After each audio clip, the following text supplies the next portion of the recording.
السلام علیکم. د سمون لرننګ اکاډمي ګرانو لیدونکو، فیصل کلیوال ستاسو په خدمت کې مو تاسو ته وړاندې کوم د ریاضي درس. نن زموږ لومړنی درس دی او په دغه درس کې به تاسو ته زه د ریاضي د تعریف نه شروع کوم. ریاضي په لغت کې زحمت ګالل ته وایي او په اصطلاح کې داسې یو علم دی چې د مقدارونو ترمنځ اړیکې تر څېړنې لاندې نیسي. دغه مقدارونه ممکن اعداد اوسي یا ارقام اوسي. او ځینې خلک د ریاضي داسې یو بل تعریف کوي چې ریاضي د طبیعت د قوانینو ژبه ده. یعنې موږ طبیعت داسې ویلي چې د الله تعالی د مخلوقاتو دغه منظمه مجموعه یا ټولګه چې کومه ده چې موږ اوسېږو دا ټوله طبیعت دی. یا ځینې کسان داسې وایي چې هر هغه څه چې موږ یې راچاپېره کړي دا طبیعت دی. یعنې هغه محیط او دغه چې موږ اوسېږو دا ټول څه دی؟ طبیعت دی. چې ریاضي د ټولو علومو په منځ کې ارتباطي پول حیثیت لري. بل راځو د ریاضي یوه څانګه به موږ ته کوو چې هغه حساب دی. حساب د ریاضي یوه څانګه ده چې لغوي معنی د شمیرل او په اصطلاح کې هغه علم دی چې د شیانو د شمیرلو او حوادث څخه بحث کوي. حساب چې دی دا د ریاضي د علم یو بنسټ دی، یعنې بنسټیز علم د حساب دی او د حساب نه شروع کوو. نو په حساب کې ځینې مفاهیم دي چې موږ غواړو تاسې تعریف کړو. لومړی کمیت. هر هغه څه چې د اندازه کولو وړ وي عبارت د کمیت څخه دی، یا هر هغه څه چې د اندازهګیرۍ وړ وي عبارت د کمیت څخه دی. لکه دغه کمیتونه موږ وایو چې کتله ده،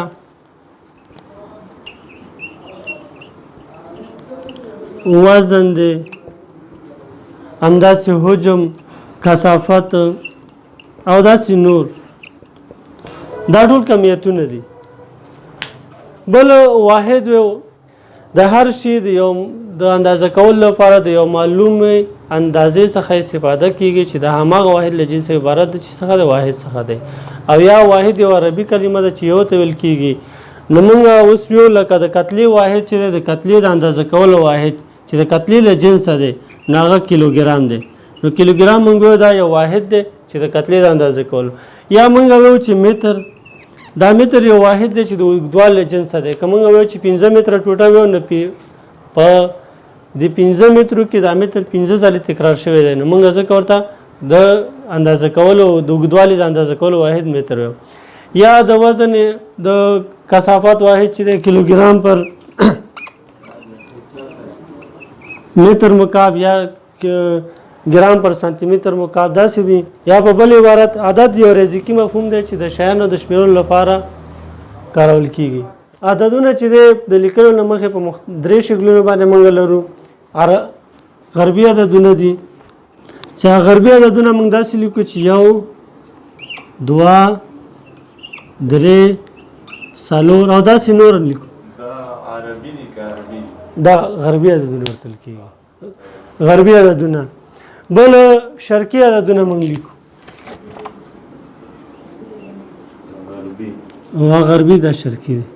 شرقي عددونه چې موږ لیکو 1 2 3 4 نقطه نقطه داسې لیکو. بل دریم ډول عددونه چې کارول کیږي په نړۍ کې هغه رومي عدد دي. رومي عدد چې دي موږ لیکو 1 2 3 او داسې نور. یعنې دغه رقم عددونه چې موږ لیکو دا رومي عددونه شو، دا شرقي عددونه دي، شرقي عددونه. او دغه رقم چې موږ لیکو دې ته څه ویل کیږي؟ غربي عددونه. خو بیا دلته موږ ورته پښتو عددونه نشته. اوس راځو د عددونو د لیکلو او لوستلو لپاره د 10 رقمونو څخه استفاده کیږي. یعنې دغه رقمونه چې شروع شوي دي هغه د صفر نه شروع. صفر دی، 1 2. موږ به چې دلته څومره ویډیوګانې کې تاسو ته کارو ټول به شرقي عدد وي.